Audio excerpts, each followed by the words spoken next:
July astrology is filled with some major shifts and changes this month. We begin the month with the full moon on the 1st. The full moon is in Capricorn.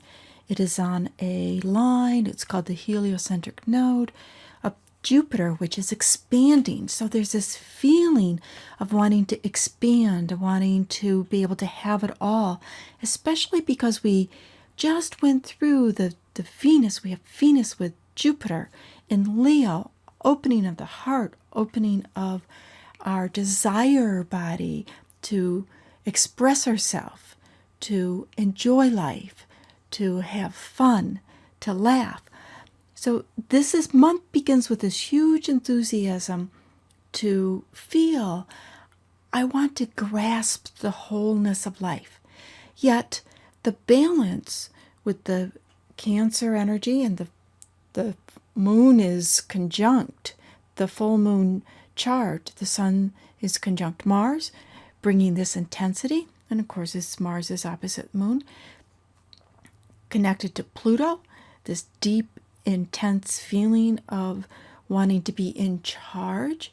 But from the Cancer Capricorn axis, it is about balance.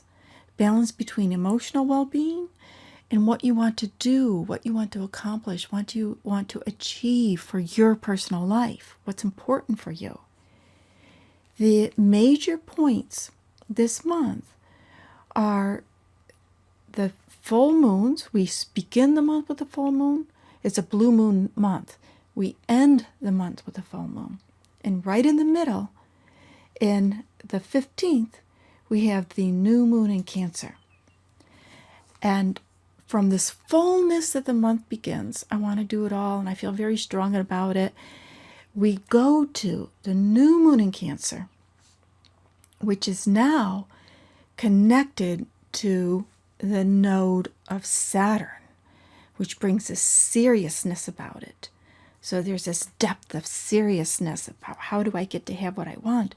And there even can be a little bit of, at times, bluesy energy.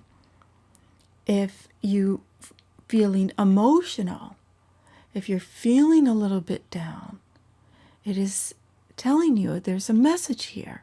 There's something to let go of. The vibration of Cancer, the water sign, the deep emotional sign, the family of family and family issues, to early upbringing and conditioning, allow that to come up and release. We also have on this new moon, Venus square Saturn. So that intensity of, with Venus is what we want, what we love, what we desire. But square Saturn, it's like what do we need to do to get it? And we can feel a little bit frustrated that we can know or feel that there's something more.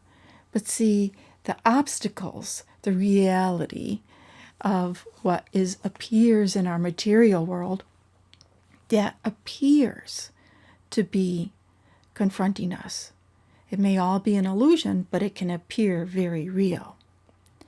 Then this month has this also intensity of Pluto opposite Mercury and Mars exact. This vibration, it can be very strong about will, but it's an opposition, so there can be some frustration. There can also be some deep, deep thinking about making some type of a change in the way you think, some type of a change in your motivational factor of life, of your action quality of life. And all of this will be personal to you according to where and how it impacts your personal chart, where it is connected to your personal planets.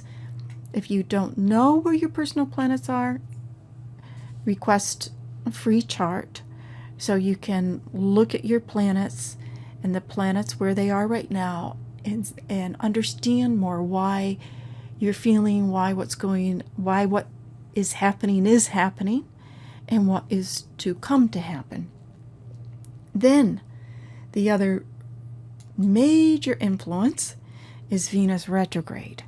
She goes up to 0 degrees of Virgo, and she retrogrades back into Leo. She's dipping into the quality of Virgo. It's like, wait a minute, let me think, am I being practical here about my life? Where am I being practical? Where am I not being practical? Because Virgo's an earth sign. It can be very mind-oriented, practical, wanting to figure things out. How do I figure things out? And yes, to a certain degree, you could start to feel that pull towards organizing different things in your life. But what needs to be organized? Is it your relationships? Is it your health? Is it your home? Is it your work?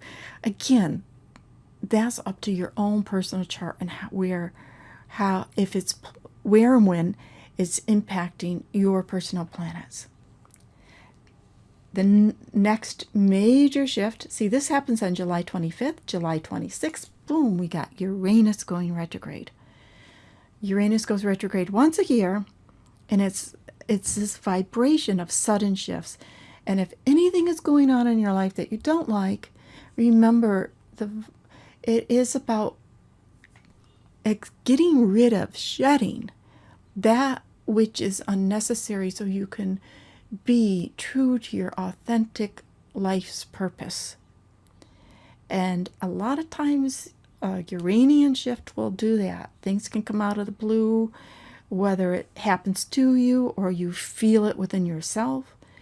I just want to make a change. I feel restless. I feel that something in life, what do I need to do? Do I need to change my job? Do I need to change where I live? Do I need to change my relationship? What do I need to change? And sometimes changes on the external really help the changes on the internal. You can change internally, have a shift of consciousness, and then the flow externally just happens. You change your job, you decide to move someplace else. We finish the month with the full moon in Aquarius. Of course, the sun enters into Leo on the 22nd, right before these the Uranian shift of the retrograde and the Venus going retrograde. Venus retrograde traditionally is let's rethink our relationships, but it's so much more than that. You got to look at your own personal chart. So when we finish the month with the full moon in Aquarius from the Leo energy, now we're going into this, am I following my heart? Am I where I belong? These are the messages that take us into the month of August. Thanks for listening, and go to the website and request your free chart.